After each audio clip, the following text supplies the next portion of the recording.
Eu sei que esse suporte do Teams, ele é limitado quanto a espaço. Eu tento gravar, mas ele diz que eu não tenho espaço para salvar. Aí eu fico, às vezes salva, às vezes não, sabe? Então, a gravação foi iniciada, professor. Obrigado. Obrigadão. Pessoal, então vamos lá. Estou vendo aqui, temos 25 participantes, né? Aqui eu consigo colocar no chat. Vamos lá. Que aí eu vejo vocês.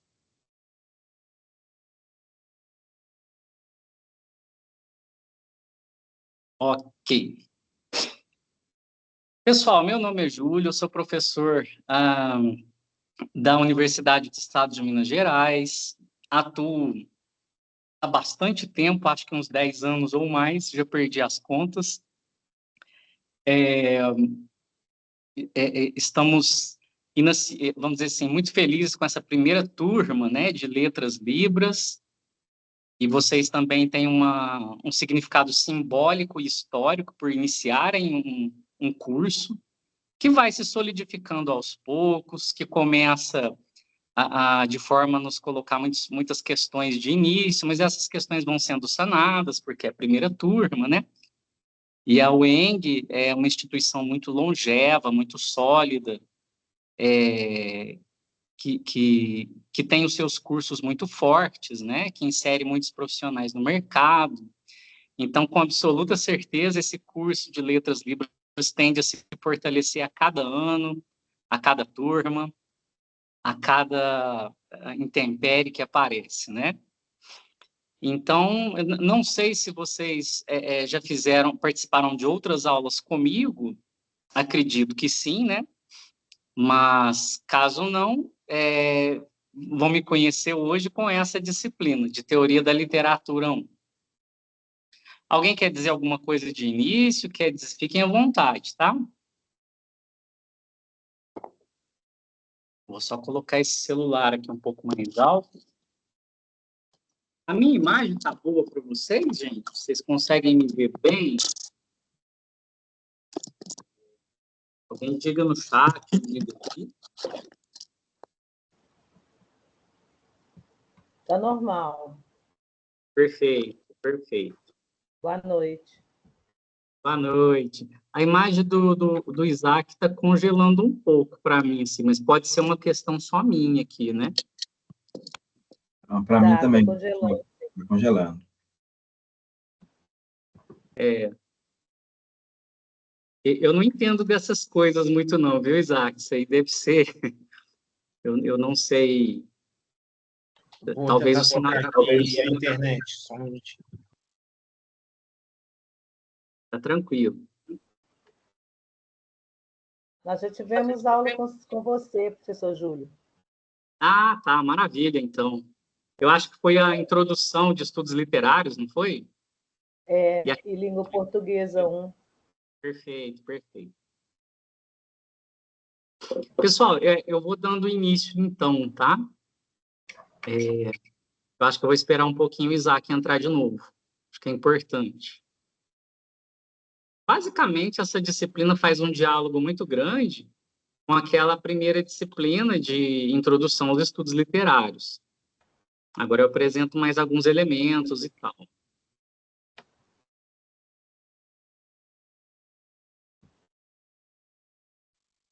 Alguém pode me dizer se melhorou? Parece que melhorou. Exato. Movimentos melhora aí. Seus braços, agora melhorou. Ok.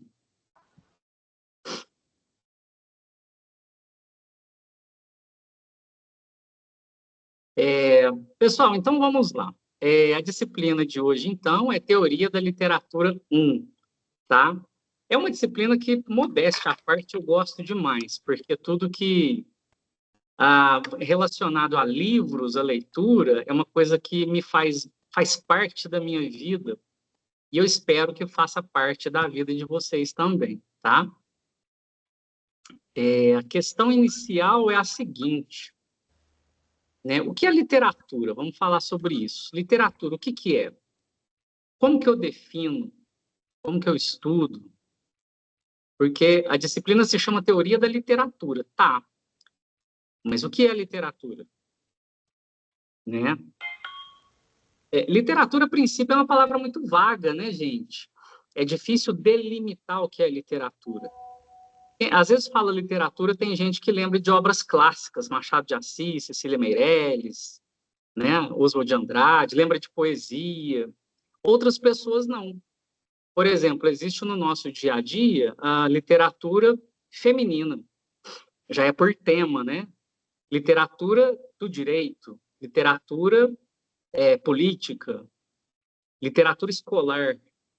Então, existe uma definição por temática, tá? Igual a literatura feminina.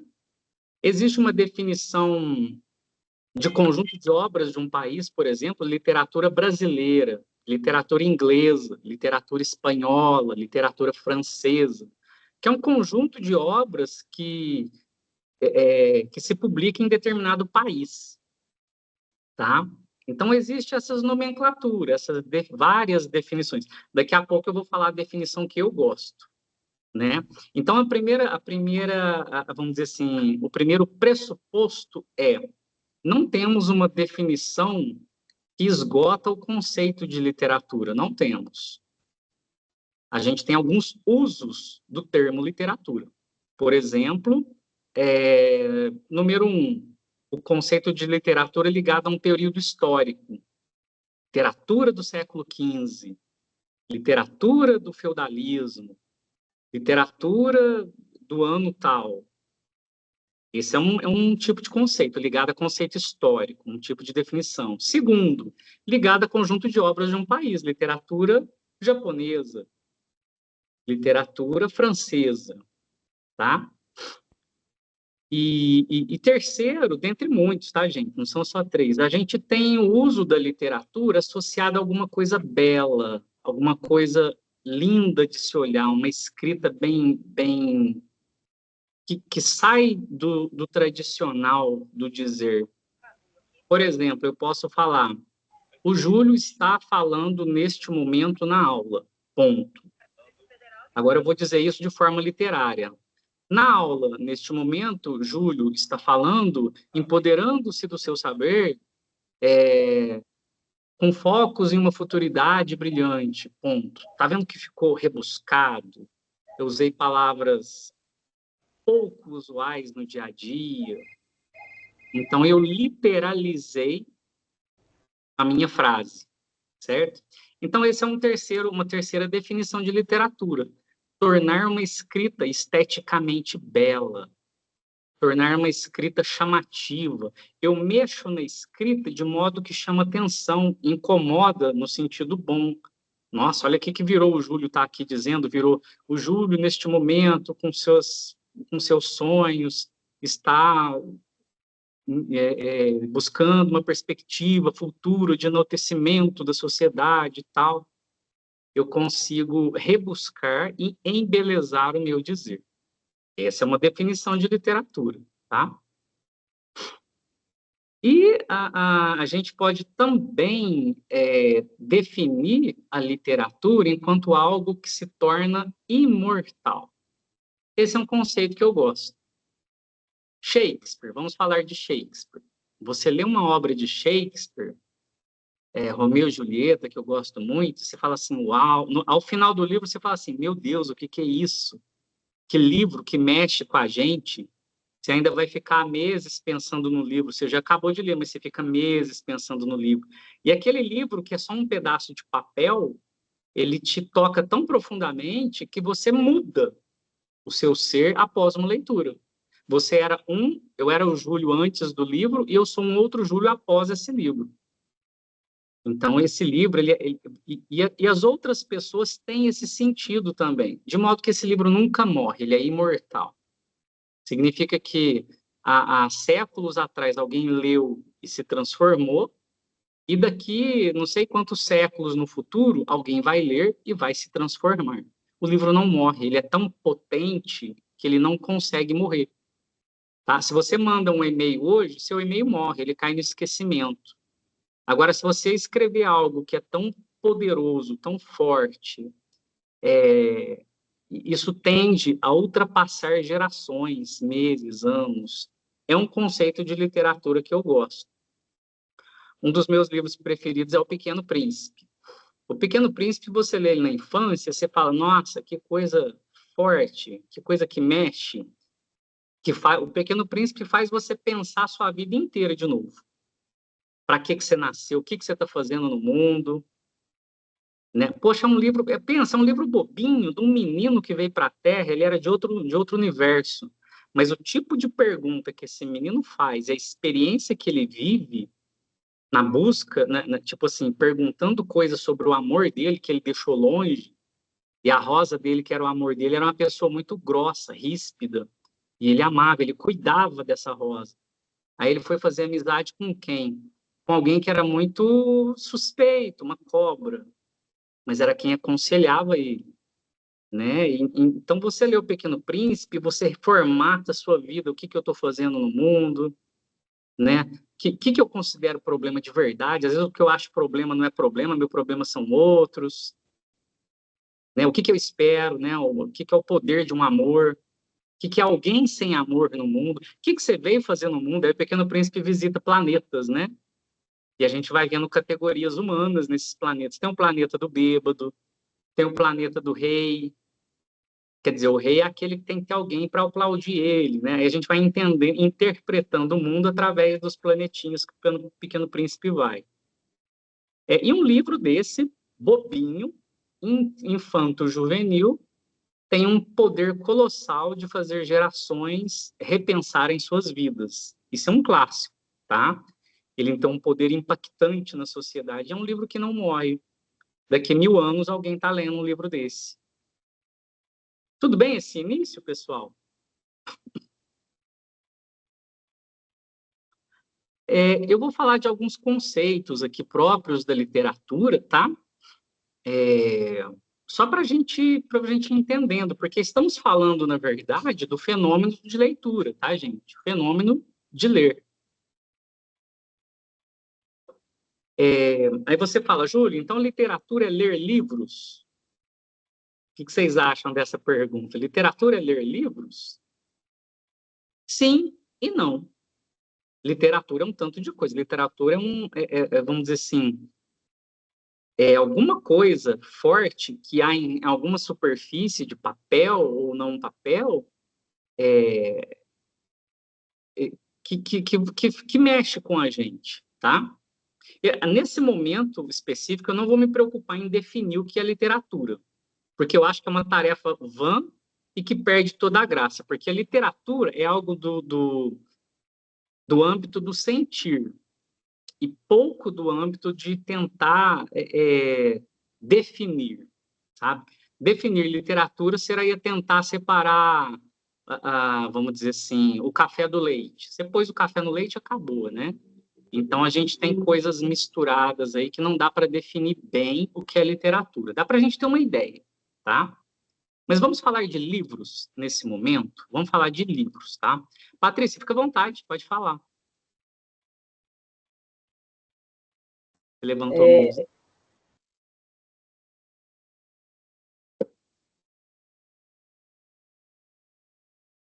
Fique à vontade. Desculpe demorar, é que eu estava tendo um pouquinho de dificuldade de abrir o microfone. Tudo bem. Tudo que é oratória é considerado literatura, professor? Oratória?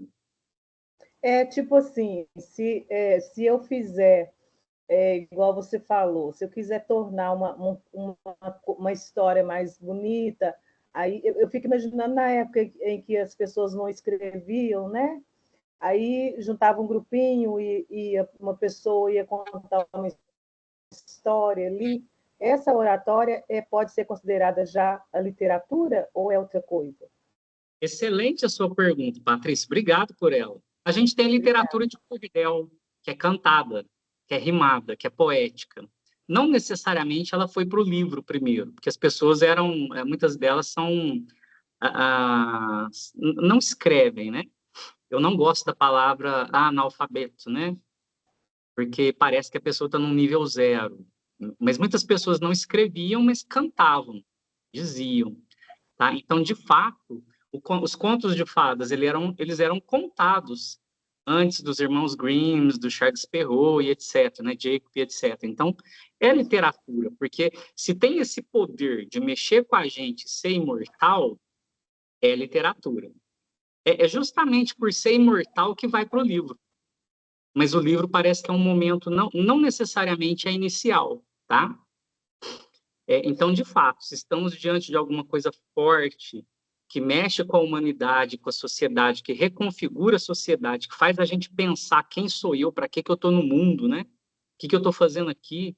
Né? Aí você lê um livro e fala assim, nossa, como eu era ridículo. Aí você se descobre ridículo depois que você lê o livro. Ou descobre um caminho. Nossa, agora eu sei para onde eu vou. Depois que eu li esse livro, eu sei para onde eu vou.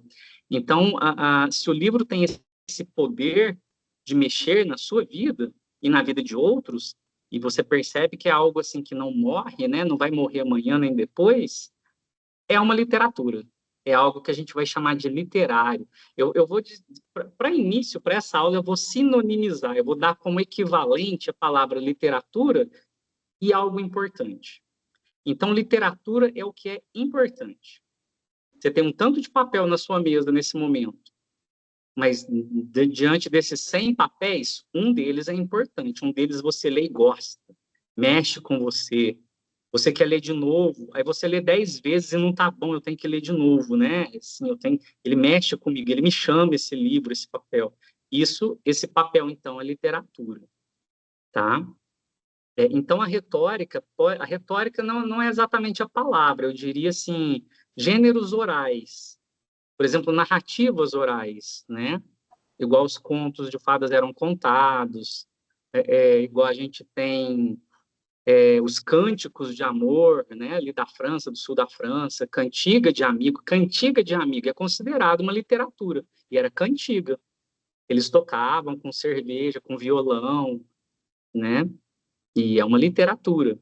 Porque mexia com o povo, fazia o povo pensar, tá? Não era simplesmente uma música que você liga na rádio, se ouviu, acabou. Não, era uma música que mexia, que se tornou imortal. As pessoas se sonhavam e mexiam a sua vida através desses cânticos, tá? Tudo bem, gente? Mais perguntas? Posso seguir? Vamos falar um pouquinho de livro, então, tá? Nesse momento eu vou transmitir a direção da aula para livros, tá bom? Daqui a pouco eu falo do letramento literário. Vamos lá.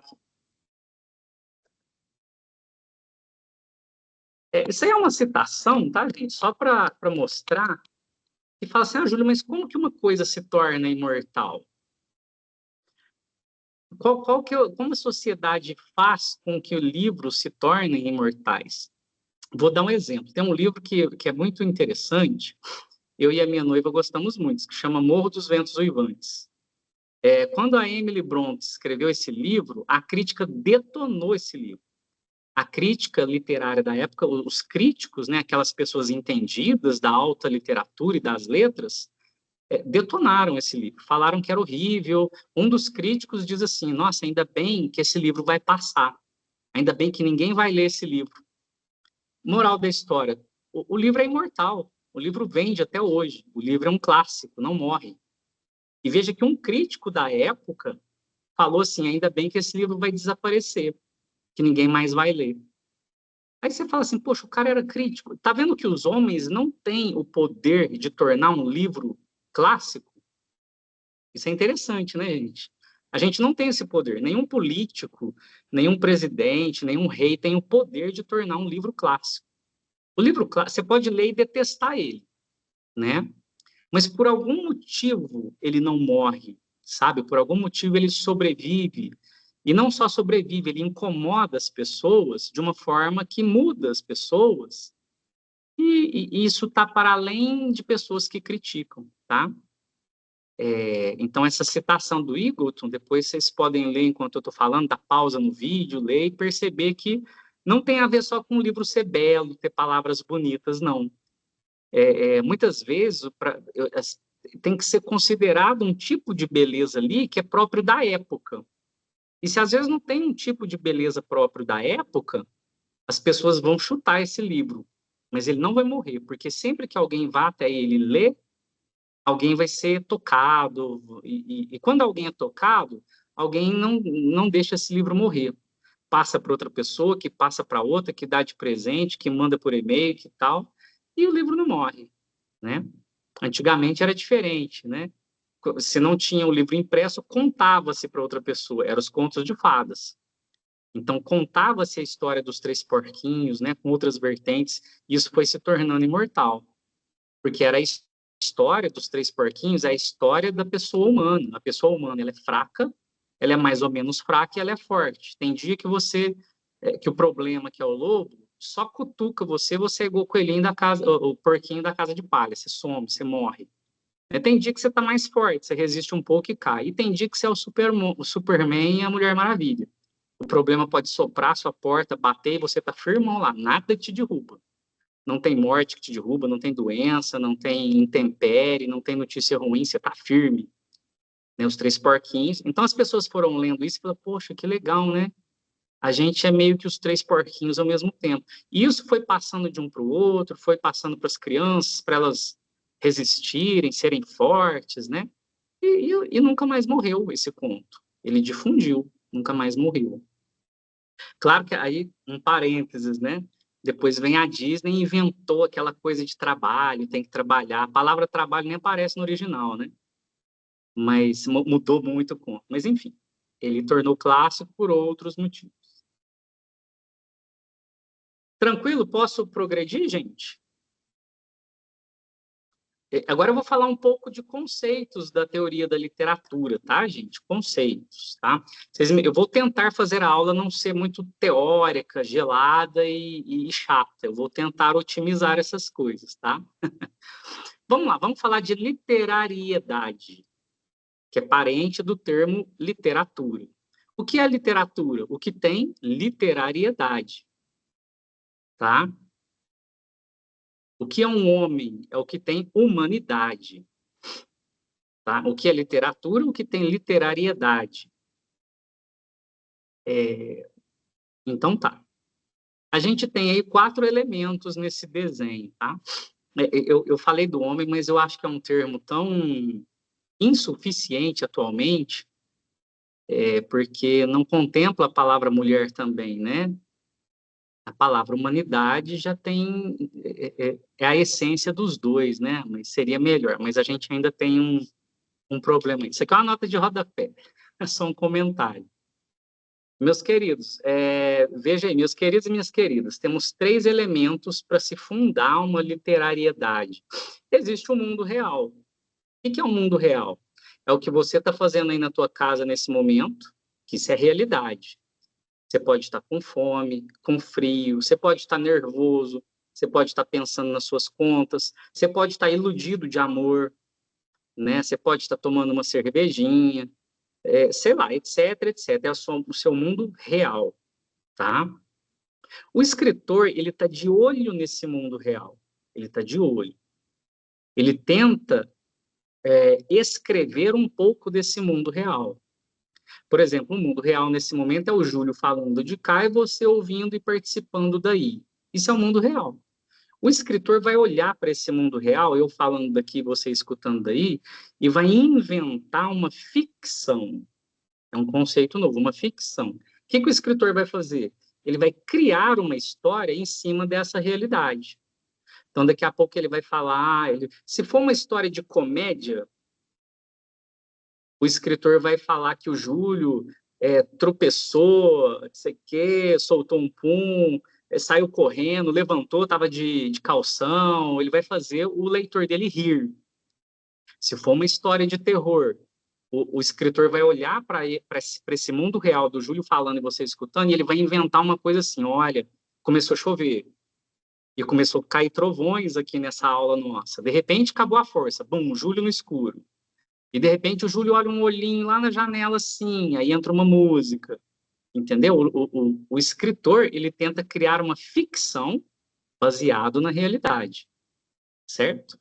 Então, já passei 3 conceitos: o mundo real, o escritor, que olha para o mundo real, e a ficção. O escritor constrói a ficção. A ficção pode ser comédia, pode ser terror, pode ser um romance, entendeu? De repente, conhece-se alguém aqui, eu faço 2 pessoas se conhecerem na sala, elas vivem um romance. Pode ser um suspense, etc, etc, etc, né? E tem um quarto conceito, além do escritor, do mundo real e da ficção, né? O escritor olha para o mundo real e tem a ficção, e cria a ficção. Tem o conceito de leitor. Quem vai ler a história do escritor pode, pode ter 1000 sentidos na sua cabeça. Vocês já perceberam, gente, que o Júlio lê um livro e tem um sentido. Você lê o mesmo livro que o Júlio, você tem outro sentido? Já viram que coisa estranha isso, né? Falei do Pequeno Príncipe. Se eu leio o Pequeno Príncipe, eu tenho um sentido. Você lê o Pequeno Príncipe, você tem outro sentido, você entendeu outra coisa. Então, a gente não manda no leitor. O leitor é um cara que... O escritor não domina o leitor. Quando o escritor escreve, se você escrever uma poesia, você não tem domínio sobre quem vai te ler e o que ela vai entender. E a gente entende 1000 coisas, tá? A humanidade lê, por exemplo, O Pequeno Príncipe, e crianças entendem uma coisa, adultos. Aí você cresce, você lê de novo, você entende outra coisa. Nossa, esse livro é disso? Quando eu li lá na 8ª série, ele era diferente. Agora eu cresci e li, ele é outra coisa. Né? E se você lê depois, você fala, nossa, eu não tinha percebido isso a primeira vez que eu li. O leitor vai mudando, o leitor percebe 1000 coisas. E esse é o bacana da literatura, tá, gente? A gente não tem nada pronto nos livros. O livro é sempre uma surpresa. Você vai ler e eu não sei o que você vai entender, mas vai ser um negócio legal. Então, por isso que é bacana o hábito de leitura, porque a gente nunca consegue adivinhar a experiência do leitor, mas ele vai ter uma experiência, entendeu? Tem gente que vai chorar, tem gente que vai amar mais, tem gente que vai perdoar, tem gente que vai se ressignificar. Não dá para saber. O clássico tem esse poder de mexer com cada leitor de forma diferente, de modo que eles vão atuar nas suas sociedades de forma diferentes, tá? Mas a literatura tem esse poder, tá? Então, eu já quero desconstruir uma crítica de pessoas anti-literatura, né? Essas pessoas que acham que ler é perder tempo, ler é não querer ganhar dinheiro, ler é só uma coisa para quem não tem o que fazer. Não, na verdade, a literatura, ela transforma a sociedade porque ela transforma pessoas. Alguém lê um livro bom e, a partir desse livro bom, ela começa a atuar diferentemente nos seus micropoderes sociais. Entendeu? Se ela é uma dona de casa, ela vai educar filhos de uma forma. Se ele é um pai de família, ele vai levar essa transformação de alguma forma. Então, o livro ele tem esse impacto social de transformar sociedades, porque ele muda pessoas, né? Emanuela, fique à vontade, pode falar. Boa noite, tudo bem, professor? Tudo bem, Emanuela? Sobre livros, eu tenho um livro que eu costumo ler sempre que eu tenho um tempinho, eu dou uma lidinha nele bem rápida, né? Porque eu tenho outros da faculdade, mas esse eu acompanho a minha vida já tem muito tempo. Chama-se Universo em Desencanto, faz parte da cultura racional. São vários livros, tem as réplicas, tem os fascículos, as tréplicas, e é uma cultura que é brasileira, foi criada no Rio de Janeiro, no Meia, por Manuel Jacinto Coelho, e é um livro que fala sobre a imunização racional, sobre a verdadeira origem da nossa humanidade, para a gente ficar imune e alcançar a imunização racional. É um livro super interessante. Eu aconselho a todas as pessoas que gostarem de ler, dar uma lida, porque é ótimo. Obrigado pela indicação, viu, Manuela? Isso é bom. Quando alguém leu e esse livro mexeu com a gente, eu anotei aqui, ó. Depois você escreve no chat para seus colegas anotarem também. E se por acaso você tiver uma versão, eu não sei como é que é aí, você pode mandar para a gente, difundir aí, né? Eu mando sim, eu tenho várias versões, eu divulgo, né, a cultura racional dos livros Universo em Desencanto, porque tem no Brasil e no mundo, mas a gente vai valorizar bastante mesmo sempre o Brasil, né, porque é a cultura criada aqui no Brasil, e eu vou mandar depois no WhatsApp e no chat, sim, os arquivos. Perfeito, obrigado, viu, Manuel? Obrigada. Pessoal, dando prosseguimento a esses conceitos, tá?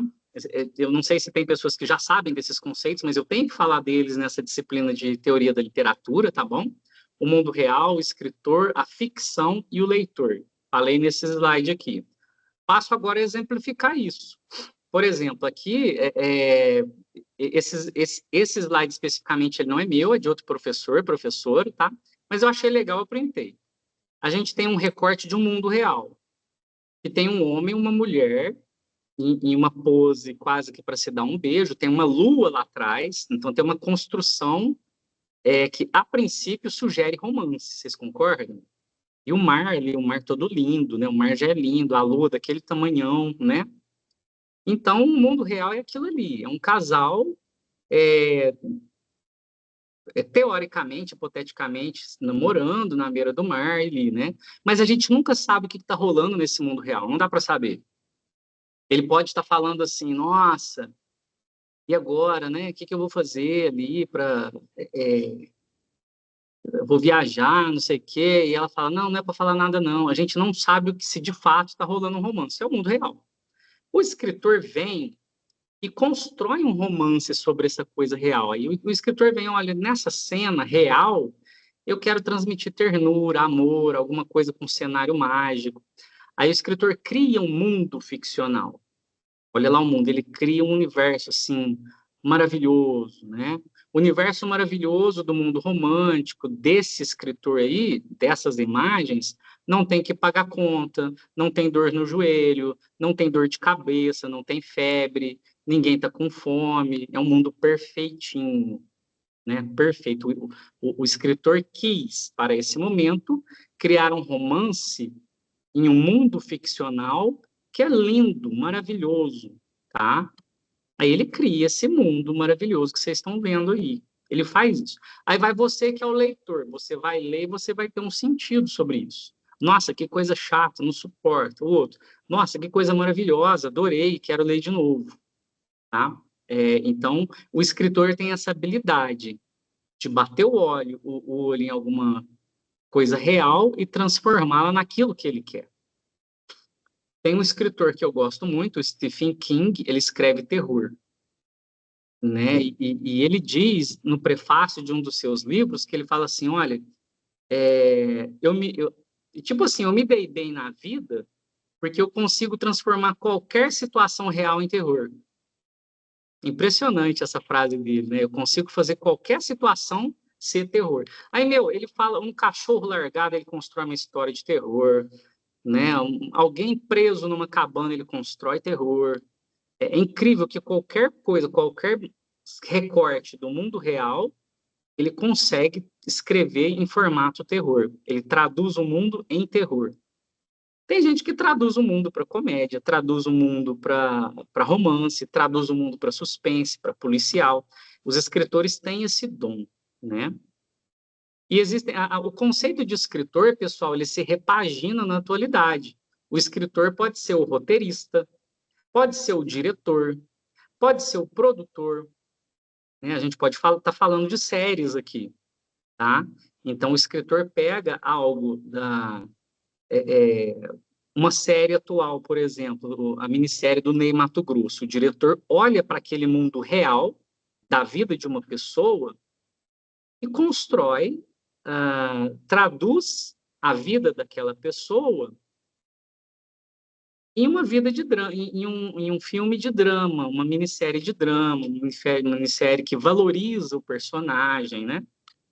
Ele poderia também depreciar o personagem, tá, gente? Ele poderia falar mal do personagem.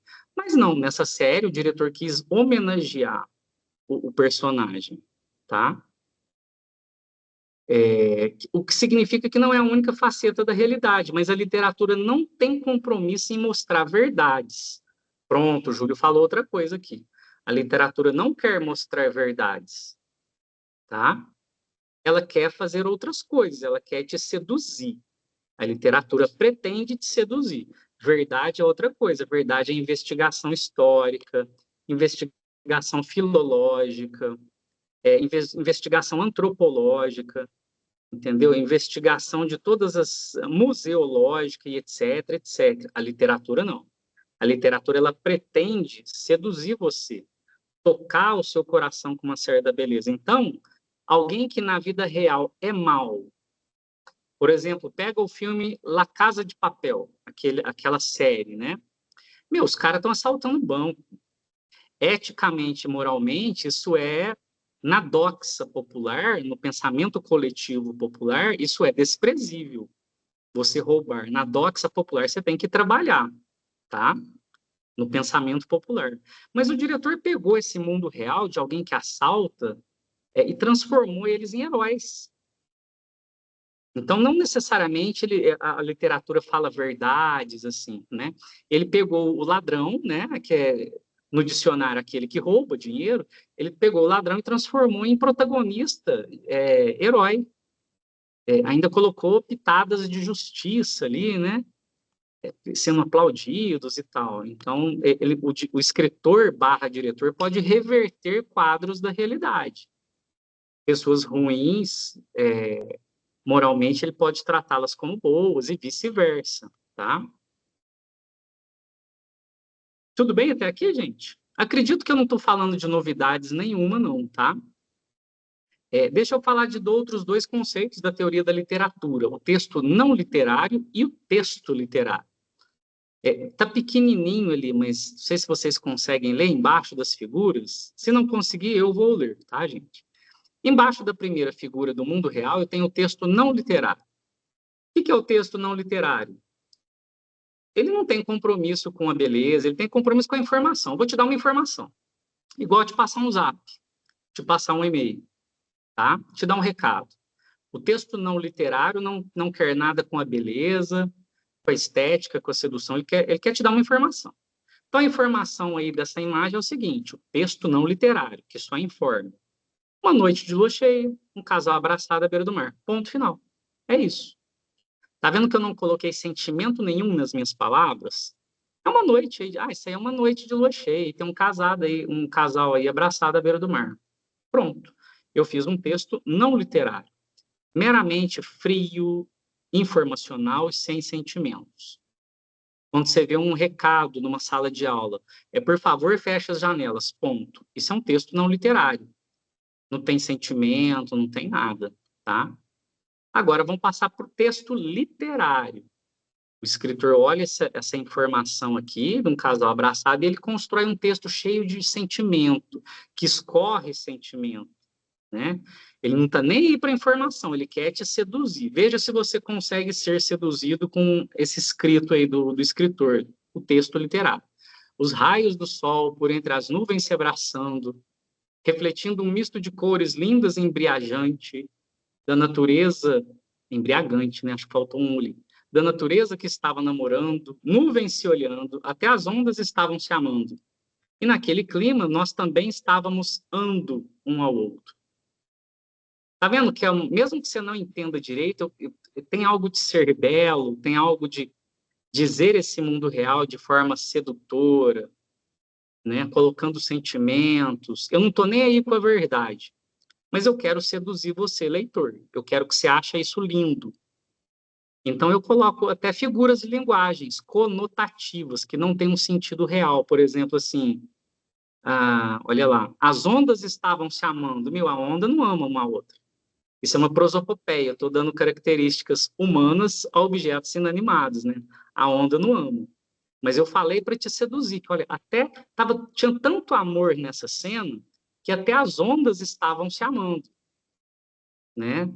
Aí tem a coisa de Paul Gerúndio, namorando, se olhando, se amando, e até nós estávamos ando, né? Que é tanto ando aí, né? Namorando, se olhando, se amando, e nós também estávamos ando. Consegui explicar a diferença de texto não literário e texto literário? Vocês entenderam bem? Sim. Isso é importante, ajuda a gente a definir o que é literatura. O texto literário, ele não tem sentimento, ele é frio, ele é informacional, calculista, tá? Eu te digo alguma coisa e ponto final. O texto literário, ele pretende embelezar certas palavras, não tem compromisso nenhum com a informação, eu não quero te informar nada, eu quero te fazer sentir alguma coisa, eu quero te tocar de alguma forma, né? Mesmo que eu provoque pensamentos em você mais racionais, mas o objetivo é ser belo. O texto literário, ele se pretende belo, e a beleza vai te seduzir, tá? Tudo bem? Vou prosseguir, tá, gente? Não vou ler esses slides, não é o que eu acabei de dizer, tá? Não vou repetir essas coisas, não. Mas esse slide está colocando diferença entre texto não literário, que não quer ser atrativo, né, e pessoal, e etc. Preocupa-se com a informação, e o texto literário, né, que se despreocupa com a informação, né, usa interpretações sentimentais, quer seduzir, etc. Então, aqui eu coloquei algumas, não são todas, não, algumas características do texto literário, tá? O mundo ficcional, ou seja, não estamos no âmbito da realidade, tá, gente? Estamos no âmbito de uma criação, ou seja, no mundo ficcional, uma ficção, tá? E tem gente que tem uma maestria em inventar mundos, né, gente? O Tolkien, Senhor dos Anéis, o Star Wars, Guerra nas Estrelas, você vê que o cara inventou um mundo, inventou impérios, inventou rebeldes, né? Então, inventa uma ficção baseada numa realidade, mas não é a realidade. As pessoas são boas nisso, alguns escritores são bons. O George Lucas, ao criar Star Wars, ele foi genial, tá? De outros exemplos também. Então, veja bem, características do texto literário. Uma relação não imediatista, não tem a ver com o imediato, isso pode durar muito tempo, né? Uma suspensão de convenções de significados correntes. Então, um significado corrente pode ser que assaltar banco é uma coisa ruim. Aí o cara faz uma série que isso é genial, né? Então, vou suspender certos significados. Ele suspende certos valores, certas ideologias, tá? No mundo real, você é um cara que sempre muito honesto e muito trabalhador. No mundo ficcional, você pode adorar aquele personagem que não trabalha e gosta de roubar. Não tem problema. Não tem problema. É característica do texto literário. Lidar com o mundo ficcional e te seduzir para esse mundo ficcional. Tá? Então, tem uma despreocupação com a sistematização, texto literário, despreocupação com o saber, você não tem que saber as coisas, né? Inexistência da utilidade prática, coisas mais práticas, e predomínio de linguagem conotativa, que é tipo, as ondas se amaram, né? Uma linguagem conotativa, eu tiro o sentido exato e difundido de uma palavra. Vou avançando aqui, tá, pessoal? Vamos falar agora de metalinguagem. A metalinguagem, agora eu estou deixando aqueles conceitos para trás e estou entrando em um novo, tá? A metalinguagem é quando o próprio escritor fala da escrita dele. O escritor fala da escrita dele. Então, Carlos Drummond está lá, tem um poema dele que o Carlos Drummond de Andrade fala assim: eu estou aqui com a pena que não quer escrever. O que eu faço com essa pena? Eu estou aqui com ela e ela não quer escrever. Quer dizer, ele está falando com a própria linguagem dele, né? Olha, eu estou aqui com lápis, mas eu não consigo escrever. Eu estou aqui para digitar e não consigo. Então, quando o autor, o escritor, está falando da própria escrita dele, do próprio livro dele, da própria produção dele, ele deixa de contar a historinha e fala da própria escrita dele. Isso é considerado metalinguagem, tá? Eu trouxe o exemplo do Machado de Assis aqui. Olha lá, quando o Machado de Assis diz no interior do livro dele, ele suspende a narrativa de personagens, de acontecimentos, para falar da escrita dele. Olha o que ele fala. Parece que ele desabafa, né, da escrita dele. Olha, também não achei melhor título para a minha narração. Olha só, ele está falando com você uma coisa que é dele. Ele precisava falar isso para você? Não sei. Ele quis te falar isso, Machado de Assis, né? Mas ele parou a narração para desabafar com você aí que está lendo. Olha lá. Também não achei melhor título para a minha narração.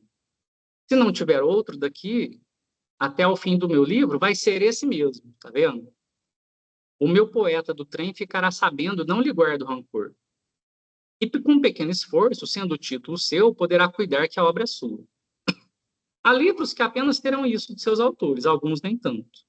E mais adiante, agora que expliquei o título, tá vendo? Ele tá te levando um papo do título dele, é um grilo dele, do Machado de Assis. Ele está fazendo você saber esse grilo dele. É metalinguagem.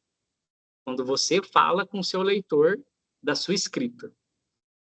Antes disso, porém, e mais adiante, agora que expliquei o título, passo a escrever o livro. Antes disso, porém, digamos os motivos que me põem a pena na mão.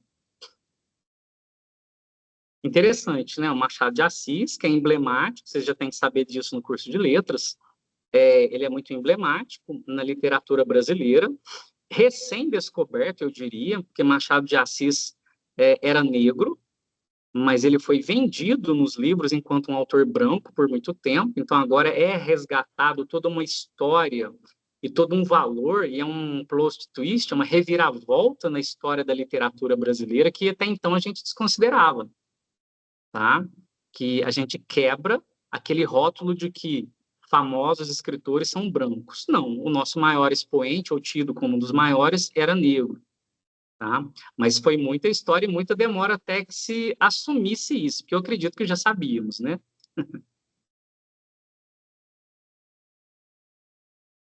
Eu vou pular esse poema aqui, tá? Por enquanto. Isso daqui também é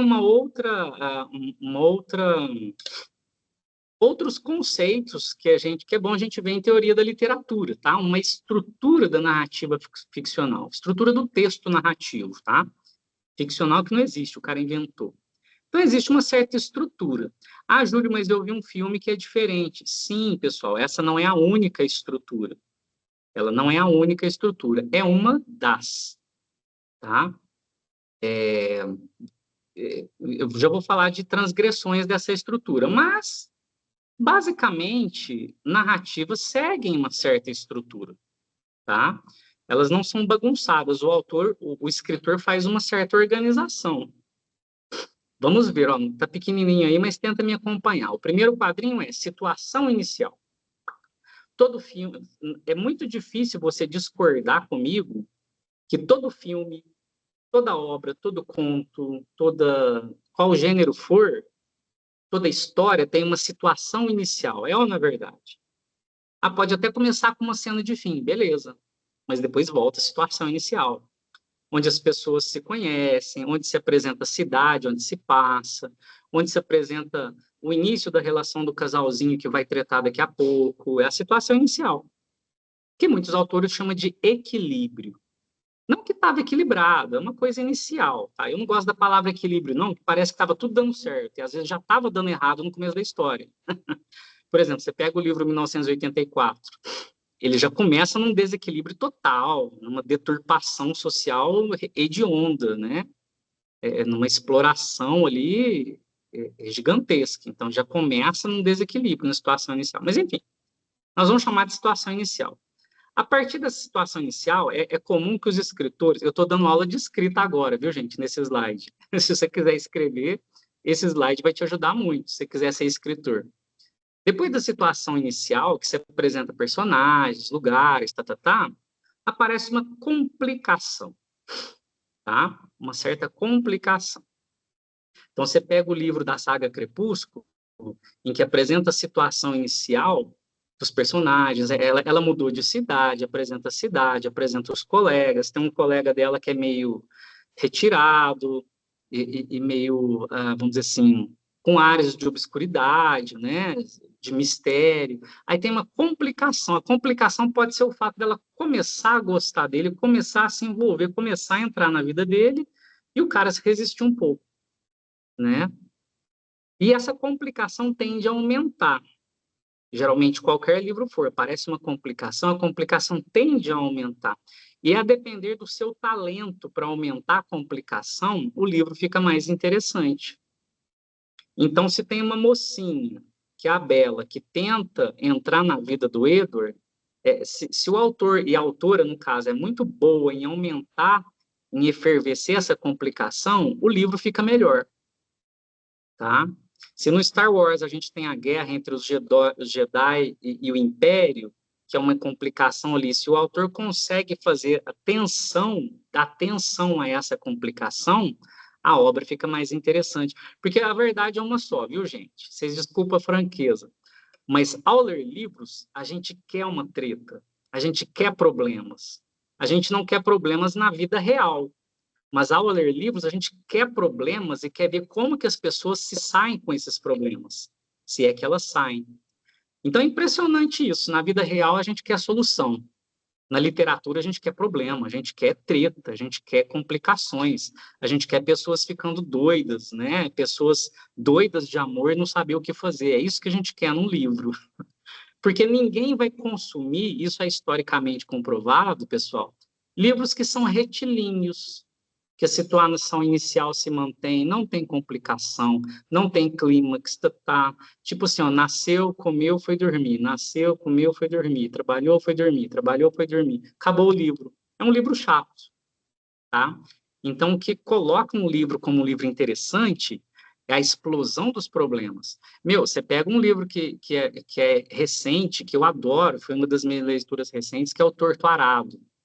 O livro já começa numa complicação tão hedionda, tão fascinante, né?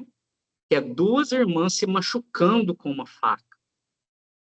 Porque na pobreza que elas viviam, não tinha gente para olhar, estava todo mundo trabalhando. Então, o livro começa com uma cena de acidente, já passa para o hospital e já passa para uma consequência, que é tipo assim, aquilo prende o leitor de uma certa forma, você tem que ler, você para o que você está fazendo para ler. O livro é mais importante do que o arroz que está no fogo, ele queima aquele arroz lá, né? Você deixa de fazer alguma coisa, você vai ler na fila do ônibus, na fila do banco, etc. Então aí a gente tem um esquema narrativo. Narração significa contar. Não que alguém esteja contando, mas no livro, no papel, o escritor está contando, né? Eu vou chamar o escritor de autor também. Então, tem a situação inicial, tem uma complicação, essa complicação aumenta e se intensifica, e aí a gente chega a clímax. O que é o clímax? Nesse esquema que eu coloquei aí, parece que o livro só tem um clímax.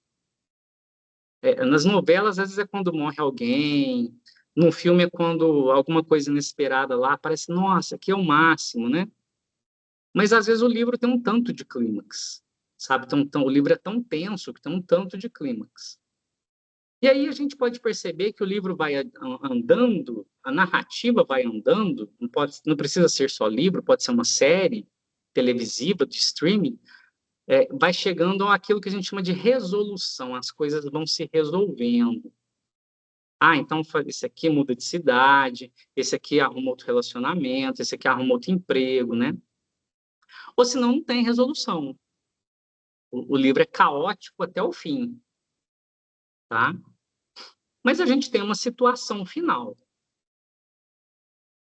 né? O que é a situação final? Sei lá. Antigamente, pelo menos naqueles filmes chamados de blockbuster, que são os filmes americanos de cinema, aqueles filmes são tão iguais, tão idênticos e tão pobres que eles tendem a ser repetitivos, são previsíveis. Quando você começa a ver um filme de Hollywood, você já prevê o que vai acontecer, você prevê que daqui a pouco vai ter uma cena, você prevê que o cara vai fugir e tal, e depois vai recomeçar tudo de novo. A gente prevê, e prevê o fim, tá? Porque esses filmes são industrializados, eles são um bloco. Muda-se os autores, mas as histórias são as mesmas. Muda-se as músicas, mas as histórias são as mesmas, né? Então, esses filmes hollywoodianos, eles tendem a ser repetitivos e, eu diria, um tanto que pobres. Por exemplo, eu vou comparar aqui a comédia romântica americana com a comédia romântica francesa. A comédia romântica americana, vou começar pela francesa, que é melhor, né? Na minha opinião de leitor, você pode discordar. A comédia amorosa, ou a história de amor francesa, ela tende ela não tem que seguir certos padrões do tipo, tem que passar por isso, tem que passar por certas coisas, né? As coisas acontecem, às vezes as coisas se passam numa cabana, no campo, com brigas, com lágrimas, e termina assim, não tem que terminar casando, por exemplo, né? É próximo à vida real, né? Já os filmes, assim, americanos, eles tendem a ter um começo que é a amizade entre o casal, depois tem uma complicação, depois eles têm um momento muito romântico, depois eles brigam por algum motivo e você fica torcendo para eles voltarem, né? Aí no fim, ela tá indo embora de avião, aí o cara pega uma bicicletinha e vai correndo, e o avião subindo, e ele correndo assim para parar, ela vê ele lá na janelinha, alguma coisa nesse sentido, né? Até que eles conseguem ficar juntos. Isso é repaginado, isso é reproduzido em outros tantos filmes, só mudando o avião, só mudando a bicicletinha, só mudando a cara dos atores, né? Essa é a indústria repetitiva americana, né? Que outras culturas fazem diferente. Alguém quer comentar alguma coisa, gente? Faz sentido o que eu estou falando, assim?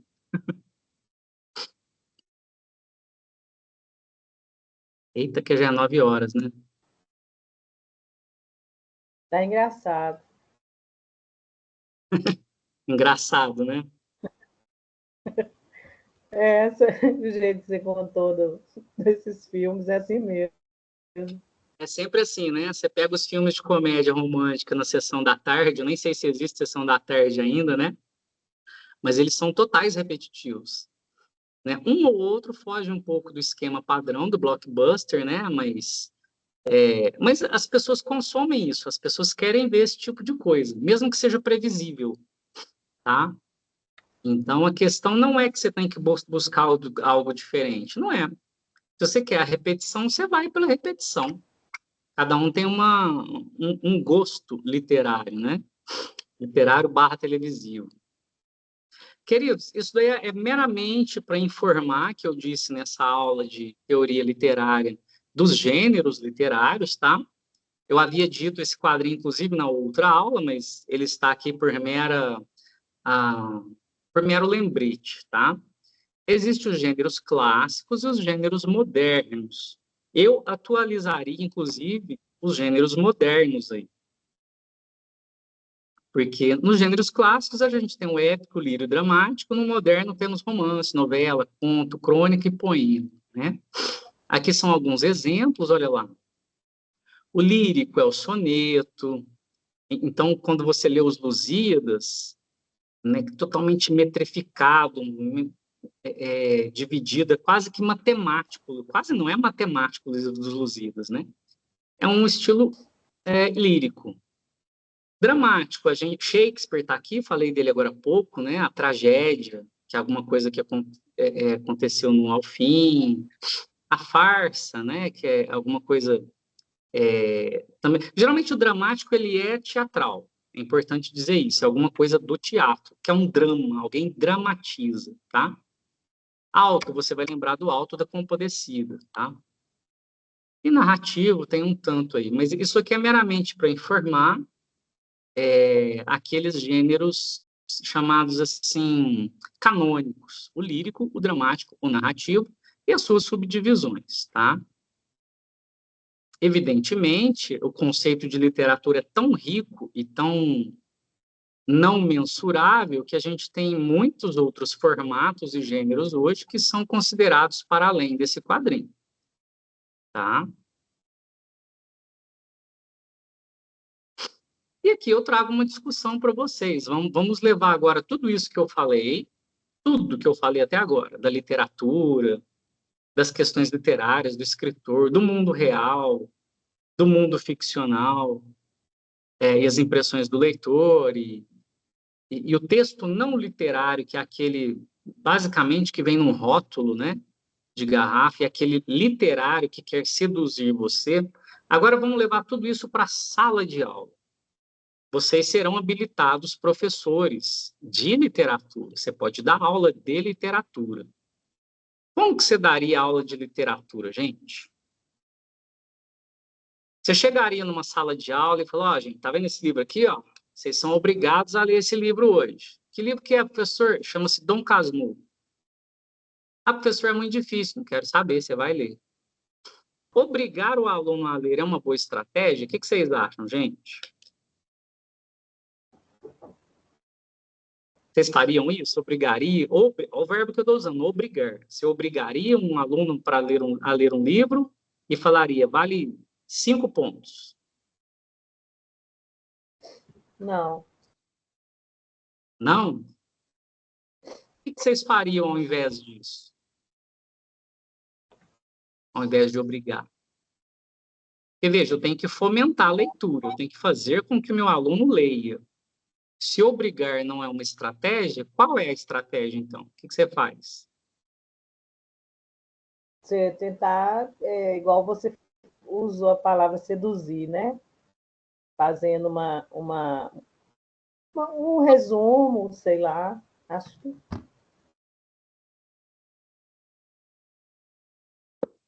Aí que tá, né, gente? Porque, veja bem, a aula de literatura, eu acho que eu vou tirar daqui a pouquinho para ver os comentários, eu estou vendo que está aparecendo aqui, eu quero ler o que vocês estão escrevendo.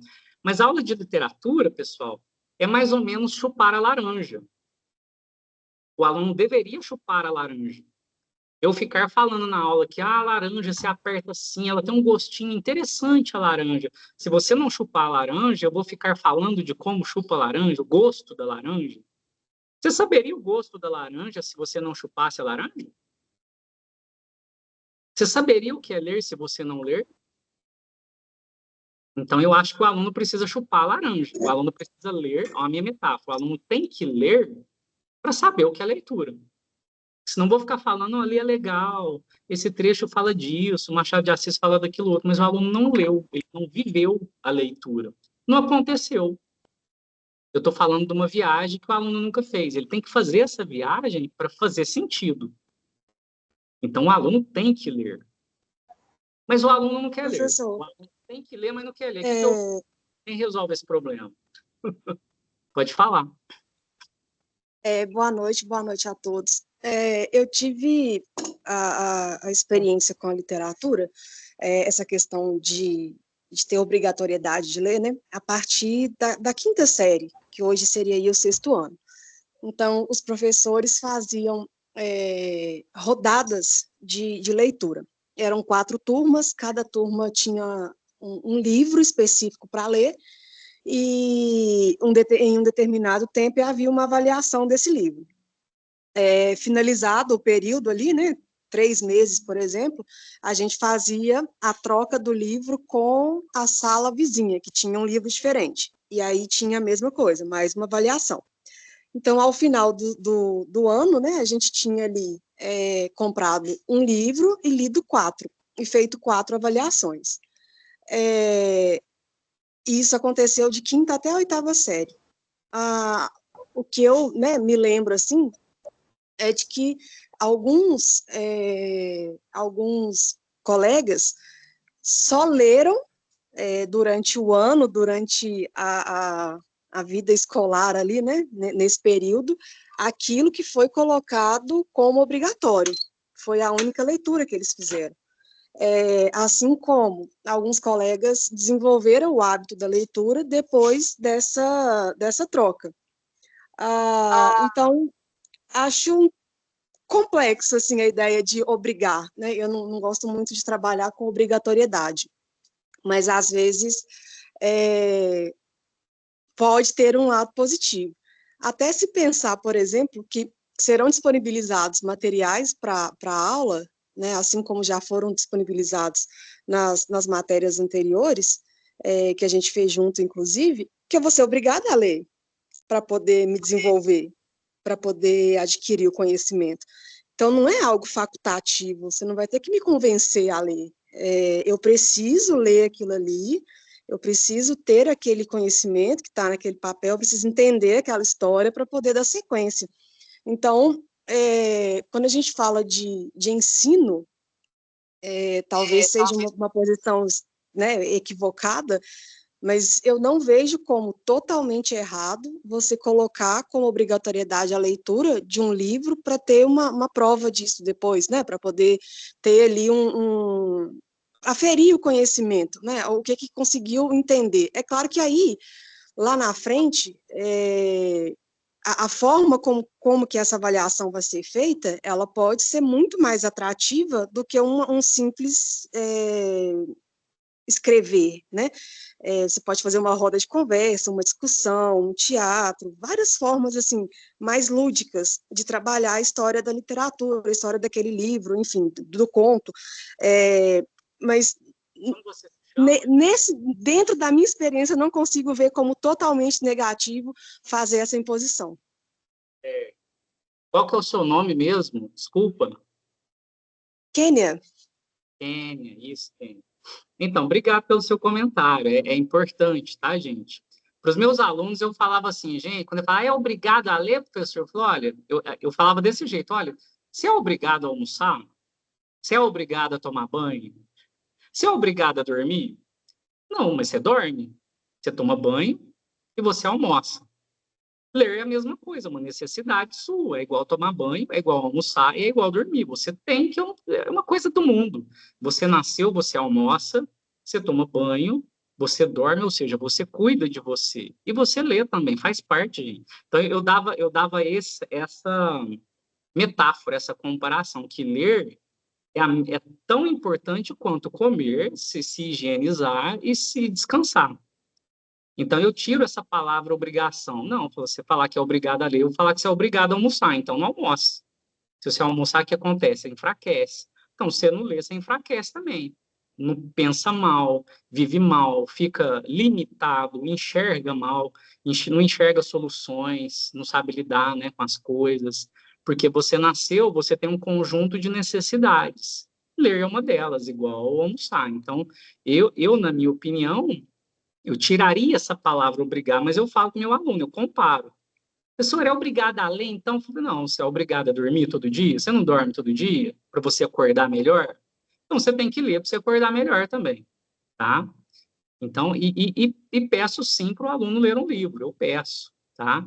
Por quê? Ora, qual é o objetivo da aula de literatura, gente? Pensa enquanto eu estou falando, qual é o objetivo? Para que existe a aula de literatura? Para formar um leitor, para o aluno aprender a ler, para o aluno saber ler, problematizar o mundo através das leituras. E como que ele vai aprender a ler se ele não ler? Como que aprende a andar de bicicleta se você não põe um menino em cima da bicicleta e empurra ele? Aí ele vai cair, mas não tem outra forma de aprender a andar de bicicleta, a gente tem. Né? Alguém já deu uma palestra para alguém andar de bicicleta, para alguém aprender a andar de bicicleta? Não. Você põe na bicicleta e vai, meu filho, se vira, é intuitivo. Ler também, se o aluno não ler, não tiver a experiência com o livro, ele não vai aprender a ler. Você pode, eu dou aula de resumos, tudo bem, mas não está sendo uma aula que faça viver a experiência da literatura. Tá? Você está falando de coisas. Aliás, porque se você fala do livro, o aluno está lendo a sua versão do livro, e não a dele. A dele é se ele for diretamente ao livro, né? Então, de fato, a gente tem que dar uma apertada assim, tá, gente? Com cuidado, com respeito, respeitando a cultura do Brasil, que é anti-leitora. A cultura do Brasil não é leitora, infelizmente, tá? Às vezes você é leitor, às vezes você consegue ler um livro por mês. O seu aluno não, às vezes o seu aluno lê um livro só na vida, ele tem 16 anos e só leu O Pequeno Príncipe, mal, ainda mais ou menos, né? Então, a gente tem que respeitar uma cultura não leitora e saber com todo cuidado, com todo carinho, com todo amor, apertar. Não, olha, vai ter que ler sim. Olha, meu querido, é porque eu gosto de você, eu quero o seu bem, que você vai ter que ler. Ah, professor, eu não tenho tempo, eu não gosto, eu levanto, eu passo mal, olha, eu sinto muito. Eu sou seu parceiro, eu tenho certeza que você consegue ler, eu tenho certeza, você é forte, né? Você é uma pessoa bacana, você vai conseguir sim, eu tenho certeza. E temos que apertar com todo carinho, porque ele precisa de fato ler, né? A gente tem que, mesmo se a direção da escola é contra a nossa decisão de exigir livros, a gente peita a direção. A gente peita, fala, olha, prezado diretor, diretora, gosto muito da equipe inteira, te respeito enquanto diretor, né? Você tem meu total apoio, mas eu sou professor de literatura, eu vou passar livros sim, né? Existe essa disciplina. Se não existisse, eu não estaria passando, mas a minha obrigação, enquanto professor, é formar um leitor. Como que forma leitor se eu não dou livro para ler, gente? Que jeito? Né? Então, a gente, com todo carinho, claro que você não vai macetar o aluno, assim, e também você não vai dar Dom Casmurro para quem nunca leu nada, gente, pelo amor de Deus, né? Se o aluno não é leitor, você vai passar um livro bem...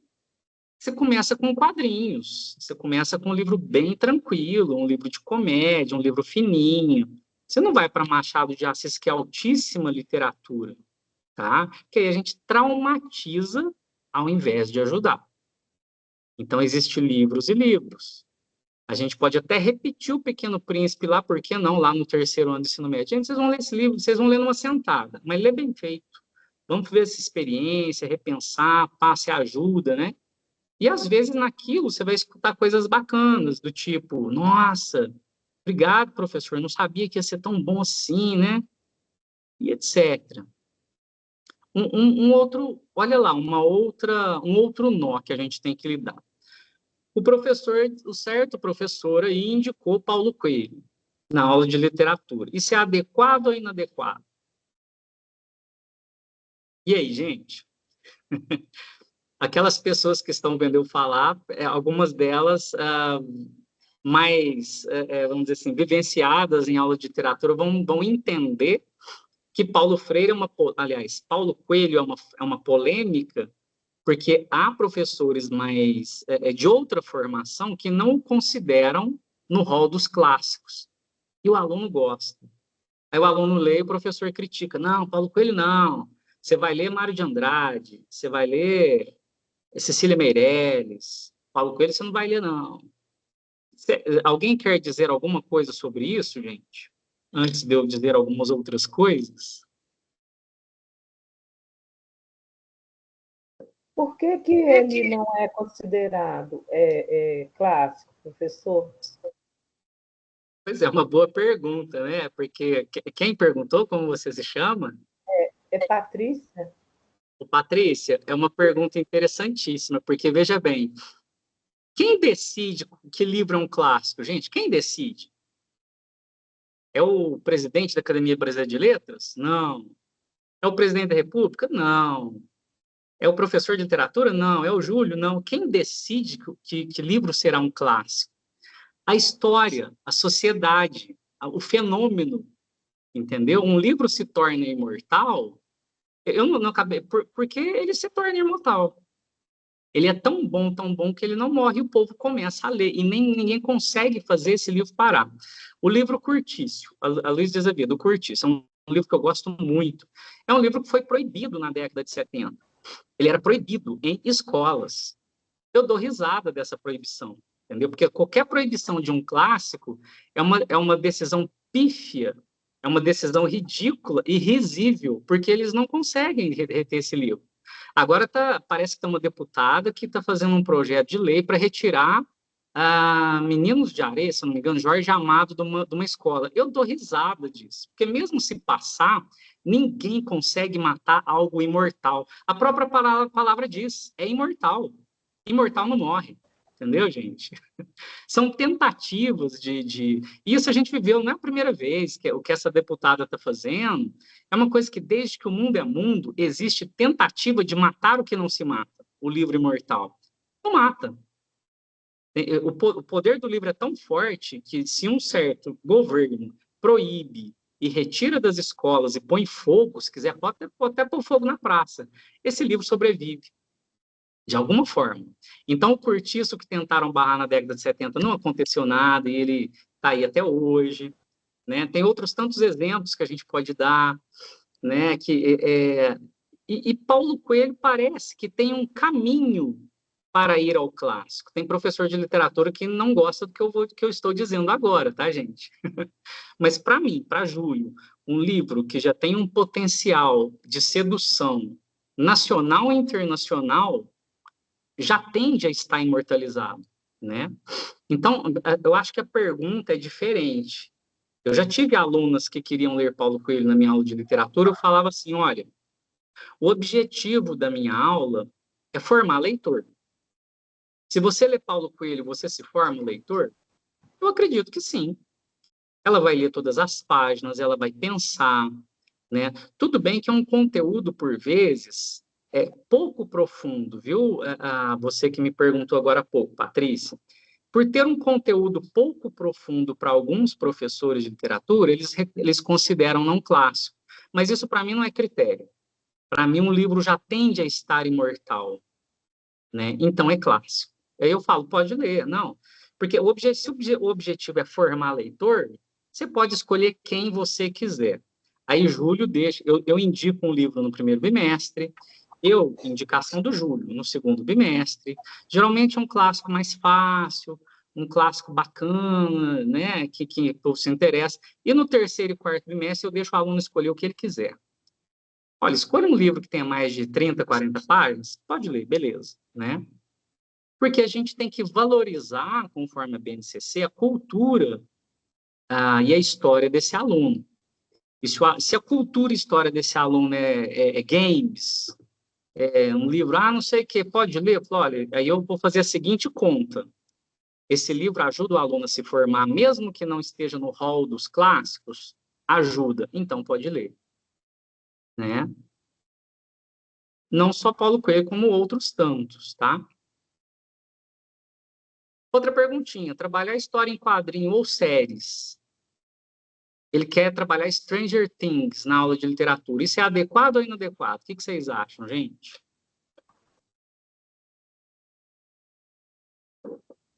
Eu já estou falando de uma materialidade visual de desenho da HQ e cinematográfica nas séries.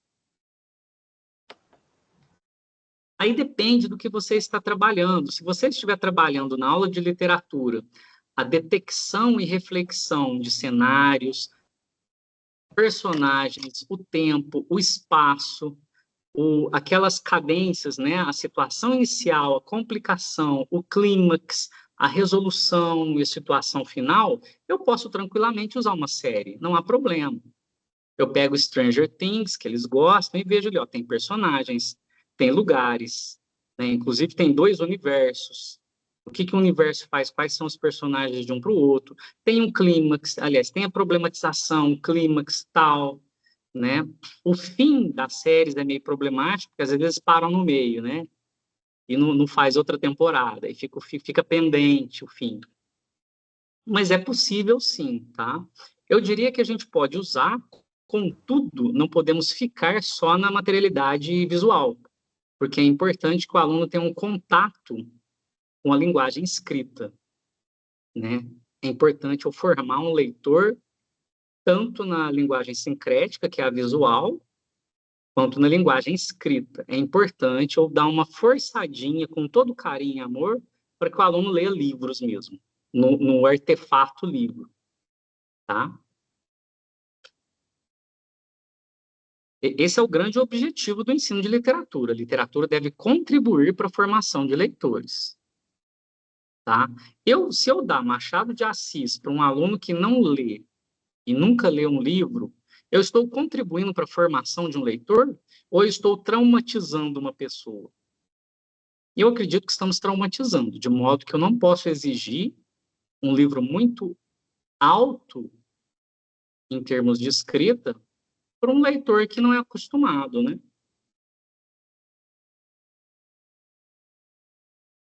Deixa eu parar aqui. Pessoal, eu terminei uma primeira exposição aqui, eu acredito que densa dessa aula. Eu vou fazer aqui um momentinho final. Alguém quer perguntar alguma coisa aqui, ó? Agora que eu vejo os comentários de vocês aqui, gente. O Paulo Henrique fez uma pergunta da literatura surda lá no comecinho da aula, né? Dos tipos de literatura, literatura feminina, literatura política e literatura surda. Sim, sim, existe todo um conjunto, né? Literatura que encontra um conjunto de obras para esse público surdo. Ah, legal, a Manuela colocou aqui, beleza.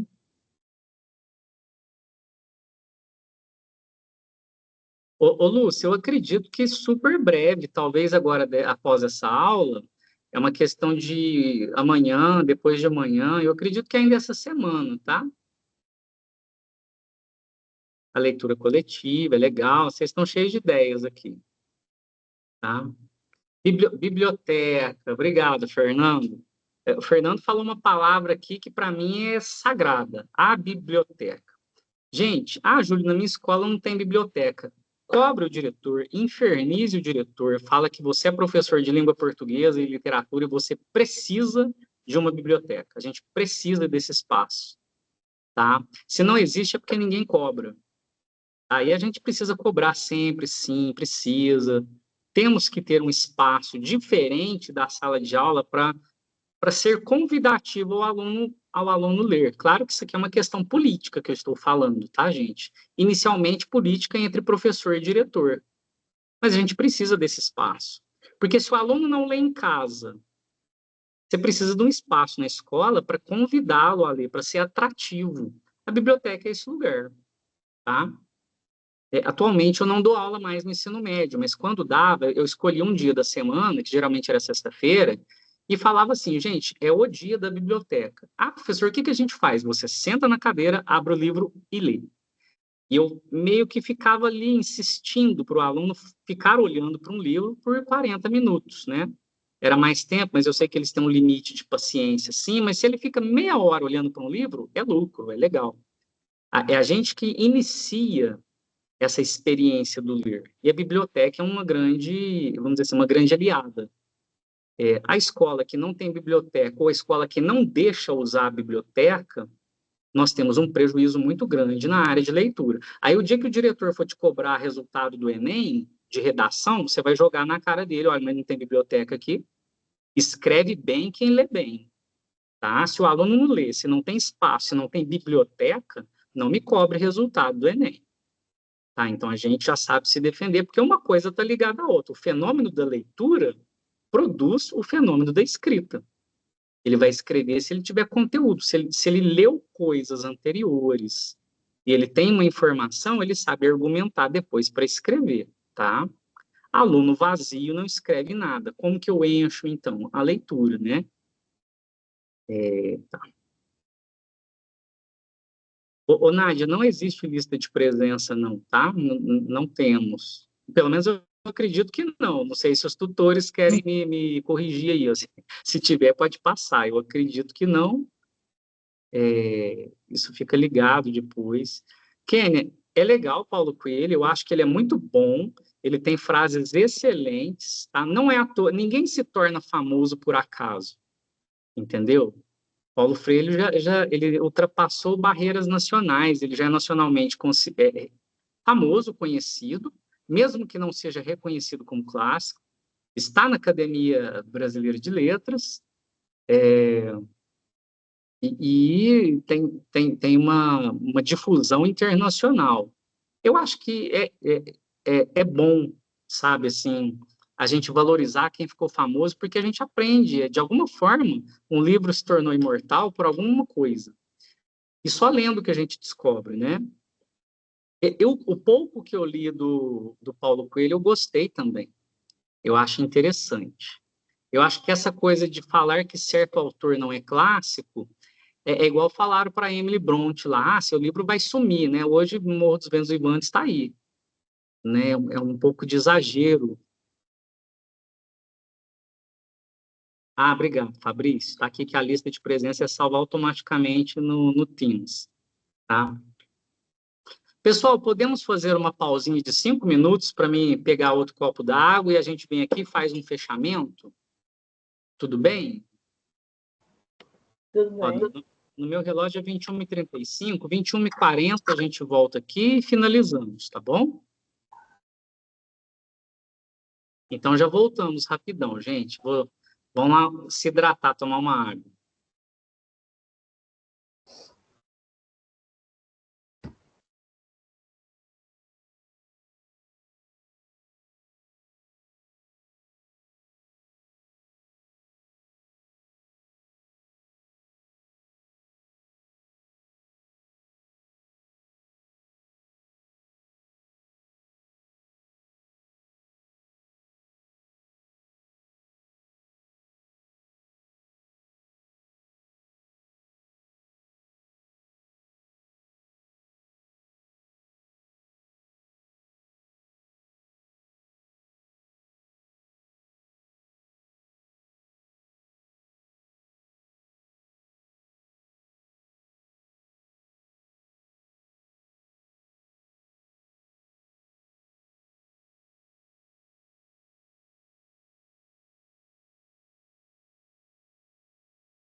Vamos lá, pessoal?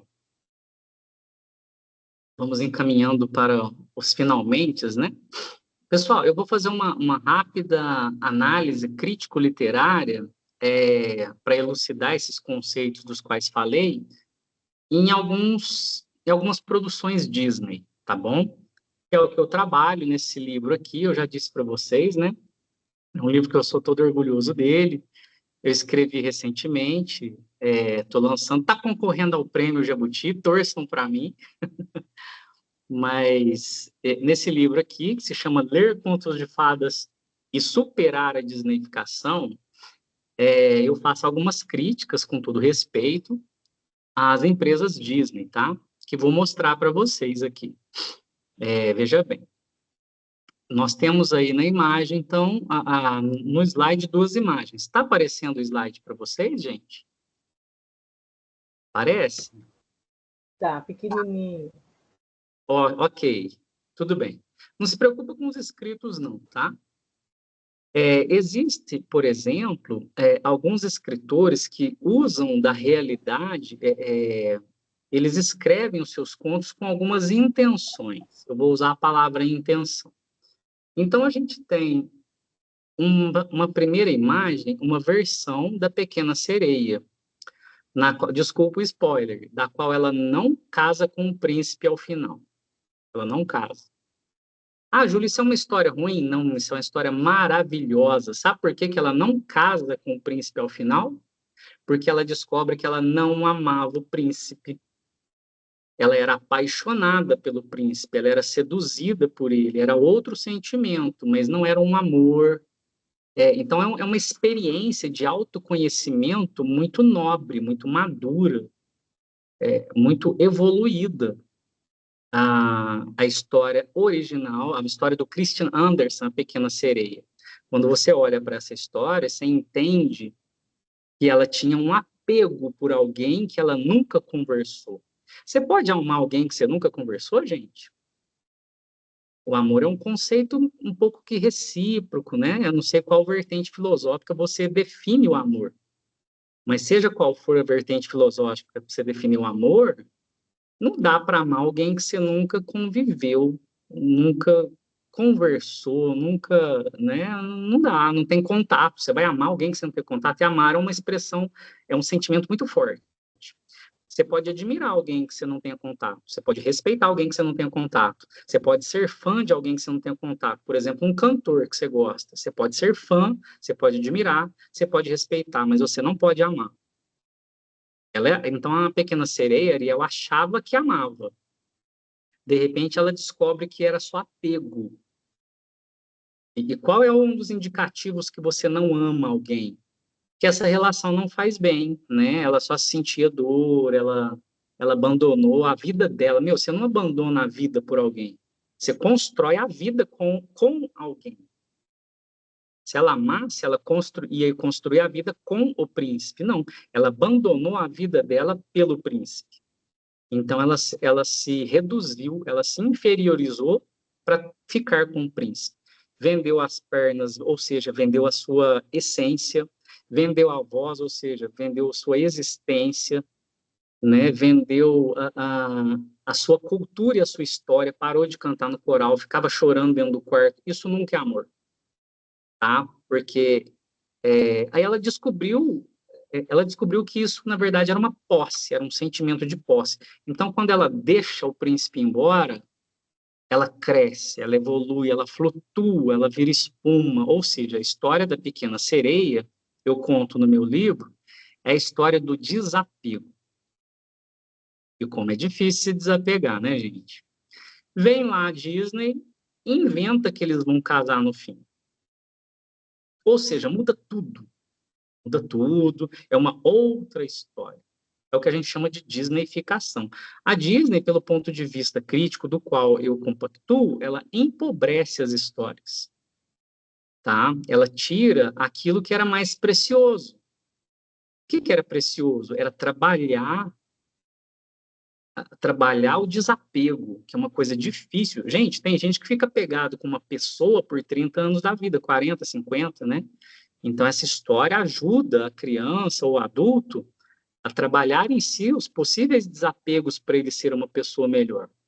Aí a Disney vem, dá um corpo branco europeizado entre duas pessoas, impõe que se você não tem esse corpo, você não é princesa, que significa se você não tem esse corpo, você não tem protagonismo social, que significa que você não tem esse corpo, você não tem voz na sociedade, tá? Então as pessoas vão querer se branquiçar, se entrar no bisturi, fazer procedimentos estéticos, se endividar, se mutilar, para ser o que você não é, para a sociedade se aceitar. Isso é ser princesa, tá? Porque o conceito de princesa para a Disney não é um conceito de atitude, você tem que ter certa atitude. É um conceito estético, de corpo. Você tem que ter certo corpo para ser alguém, tá? O conceito dos contos fases originais, não. Você tem que ter atitudes para você ser alguém. A princesa do conto original é princesa e é alguém, vamos dizer assim, digno de notoriedade, porque ela abandonou a posse. A princesa da Disney, ela é princesa porque ela tem um corpo padrão. Logo, se você não tem um corpo padrão, você não é digno dessas ufanias, casamento ao fim, etc, etc. Isso gera outras questões, tá? Percebam vocês que eu estou fazendo uma comparação crítica entre o escritor Disney e o escritor Andersen, que fez o original da Pequena Sereia, tá? E a gente tem que descortinar essas intenções para a gente ver, de fato, o que certo escritor está vendendo. Qual é o ponto de vista da Disney, então? O ponto de vista da Disney é: se você tem um corpo padrão, você é legal, você tem voz social e inserção social. Se você não tem um corpo padrão, sinto muito, tá? Já a intenção do escritor do Andersen é, de fato, uma preocupação com uma ordem de estar sendo enganada a vida inteira. O que você tem ali é uma posse, larga logo. Você acha que é amor, não é amor, não. Aí a pessoa tem uma maturidade e ela consegue tomar uma atitude. Deixa o príncipe embora, vou flutuar sozinha em paz, né? Assim. Faz sentido, gente? Ou estou acabando com a infância de vocês aqui? Com muitas coisas assim, tá? Não sei se... Ok. Eu tenho um segundo exemplo aqui, que é das florestas, tá? A gente tem a pintura da floresta aqui, ó, essa primeira aqui, que é uma floresta que, de fato, traz um signo da floresta nos contos de fadas, que é aquela floresta em que, de fato, você se sente perdido, se sente não saber o que fazer, ela te intimida, tal como é o mundo, tá? E aqui do lado a gente tem uma página retirada de um programa que uma mestranda minha está pesquisando, tá? Um programa que está no site do MEC, do governo anterior, que diz, olha essa floresta, ela é toda convidativa, dá vontade de morar nessa segunda floresta aqui, olha lá. Ela tem essa floresta, a primeira, dá vontade de você sair correndo, você fica triste nela. Ela traz um sentimento de estar perdido, de querer sair dali. E a segunda floresta traz o sentimento de querer ficar ali. Olha que distorção. Primeira floresta, quero sair daqui. Segunda floresta, quero ficar aqui. Então, eu tenho duas histórias muito distintas. A primeira história de João e Maria é uma metáfora da nossa vida, que você quer sair dessa situação de estar perdido, eu quero me achar, eu quero ter um sentido, eu quero achar um caminho, eu quero ter um lugar para ir, eu quero ter uma direção para seguir. E tem gente que está perdido, não acha uma direção para seguir na vida. Eles querem achar essa direção para seguir. É o convite da primeira imagem. A segunda imagem, totalmente deturpada e fragmentada, é tipo assim, vamos brincar aqui está gostoso, né? Veja a diferença de ensinamento das duas histórias, né? Uma o sentimento de tristeza e dor por não ter achado ainda a direção por se seguir, que significa que você nasceu para escolher uma direção, para investigar uma direção. para sair daquilo que você não quer ficar, né? E o segundo, essa coisa aí que se tirou tudo que era útil, que é o sentimento de estar perdido. Meu, o sentimento de estar perdido é fenomenal. Eu tiro o sentimento de estar perdido, resta essa historinha aí vazia da segunda imagem. E uma terceira análise, a gente ainda tem dois modos do escritor lidar com a realidade, né? O escritor, então, da primeira imagem, a gente tem, de fato, vamos dizer assim, um tipo de história, entendeu? Entre duas pessoas que querem se amar, mas encontram dificuldades, e elas precisam se alinhar, e esse alinhamento é possível, né? Mas é entre um grotesco né, a bela, a fera grotesca e ela toda bela ali. Na segunda imagem, né, disneyficada, a gente não tem a fera mais, tem esse, parece um bichinho de pelúcia, né, peludinho, dá vontade de apertar, abraçar ele. Ou seja, são histórias diferentes, né? O primeiro, a história, a narrativa de alguém que ama, mas precisa lidar com o diferente. No segundo, a gente tem uma coisa muito fofinha, muito hiper romantizada, né? E o que a gente faz com isso? O estudo da crítica literária, dessa teoria literatura 1, é para mostrar que a gente tem que desvelar, descortinar certas argumentações dos escritores, né? Eu estou evitando termos técnicos. Nos termos técnicos eu ia chamar ele de locutor, né, o ponto de vista, é uma polifonia, mas estou deixando esses conceitos teóricos de lado. Estou falando abertamente em termos gerais. Todo escritor constrói uma direção para nós leitores. A Disney constrói uma direção. Qual é a direção? Você tem que ter um corpo belo, padrão, branco, olho claro, né? E tem que consumir nossos produtos. E os originais também colocam uma direção. A direção é repensar a dor, é repensar aquilo que é repensar a decepção, é repensar o que não deu certo. A Pequena Sereia queria casar, não deu certo. Aí eu tenho que repensar e sair melhor dessa. E isso não é final triste, isso é final feliz. Eu repensar uma coisa que eu queria muito, né, e superar isso e descobrir que na verdade não era amor, era posse, né? Isso é uma história linda que muita gente precisaria ouvir hoje, né? Eu pergunto para vocês, quantos relacionamentos falsos e sem amor vocês conhecem? Não precisa responder, não. Mas devem ter muitos na sociedade, relacionamentos sem amor. Que tem tudo a ver com essa história. A pessoa descobre que o que ela acha que é amor, na verdade, é posse, no caso da Pequena Sereia, né? Isso é uma história bacana, que faz repensar a célula familiar, as relações que se fazem e se desfazem hoje em dia, né? E a Disney não, a Disney tornou isso um ponto meramente estético, de ter um corpo padrão, de impor certa beleza, impor certo casamento ao fim, né? E o casamento é entre duas pessoas, assim, de uma alta classe social, o grande povo não se beneficiou com esse casamento. A humanidade continua a mesma, né? Então, são contos que, não que você tenha que retirar, eu já disse na outra aula, né? Você não tem que retirar os contos Disney. Muito pelo contrário, você tem que deixar e ensinar o leitor a chegar a essas conclusões. Descobrir os caminhos que o escritor está te impondo, né? Porque o escritor da Disney está te impondo o caminho de que o corpo é mais importante que a atitude, tá? E os originais vão mostrar outra coisa. Falam, não, a atitude é mais importante que o corpo.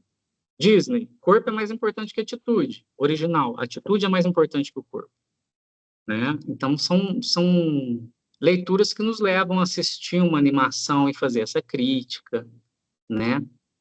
Esse tipo de coisa. Tranquilo, pessoal? Alguém quer perguntar alguma coisa mais sobre a aula? Eu vou dar a aula por encerrado, se não houver perguntas. Professor, Sim. É Patrícia aqui que está falando. Fique à vontade. Eu só queria, só queria fazer uma observação, porque o seu, se você tiver com a intenção de passar atividades para a gente, para avisar que, para mim, assim como para vários outros alunos, o conteúdo das disciplinas ainda não está disponível, sabe? Não está mesmo. Aí só queria fazer essa observação. Sim, sim. Mas fique tranquila, viu, Patrícia? Porque eu hoje à tarde elaborei as atividades, ela deve estar disponível para vocês, acredito que essa semana ainda. São atividades curtas e fáceis, tá? Todas são curtas e fáceis, vocês vão perceber isso, tá? Ligada a ver certos videozinhos, pequenos os vídeos até, tá bom? A única atividade de leitura que tem de um livro, eu acredito que são 2 páginas só, tá? Eu não gosto de dar atividades extensas, tá? Então, são coisas muito tranquilas de se fazer, que valoriza a sua opinião geral sobre as coisas, não tem uma resposta certa, isso não existe em disciplina minha, uma resposta, descobriu o que o Júlio pensa. Não, você vai dar a sua opinião sobre certo texto, a sua opinião sobre certo vídeo, tá? Fazer um certo comentário lá em um site que eu indiquei, e pronto, tá? Eu acredito que não teremos problemas, pelo menos nessa disciplina é tudo muito assim, que tem a ver com com o conceito de literatura, tá bom? Você vai ver um vídeo e vai produzir um sentido, e não tem que ser igual ao meu.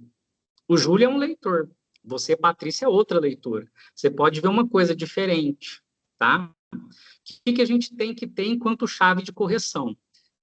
Aquela direção que eu dei ali, que está escrito na atividade. Tá? Vocês vão entender. Mas eu acredito que está tranquilo. Qualquer coisa vocês podem falar com os tutores, assim e tal, mas eu acho que é muito tranquilo. Tá bom, Patrícia? Eu acho que em breve isso aí está se fazendo. Eu estimo que o tempo médio de fazer... São 3 atividades, né? Do módulo 1, 2 e 3. Eu vou dizer que é cerca de... Eu vou jogar alto, né? 15 minutos cada um. Mas tem gente que vai fazer em 5, tá? Então, são coisas, de fato, curtas. Tudo bem? Tá. Eu quis falar porque geralmente as atividades elas têm um prazo para a gente fazer, né? E às vezes a gente vai receber o conteúdo já lá na frente, quando está faltando poucos dias para poder fazer, aí não tem tempo hábil, entendeu? Mas pensando nisso também, que eu dei atividades mais curtas, tá? Se vocês tivessem 5 meses para fazer uma coisa, seriam outras atividades mais densas. Eu poderia até passar um livro para vocês lerem, que a aula é de literatura, tá? Mas levando em conta que razoavelmente é um tempo curto, eu dei atividades que se faz em, entendeu? 10 minutos, 15 minutos ali, são coisas bem, né, que você tira um sábado de manhã, você faz, tá? Acho que nem leva todo sábado, e nem leva 1 hora, tá bom? Fiquem tranquilos quanto a isso. O importante é a gente pensar... Okay, obrigada. De nada.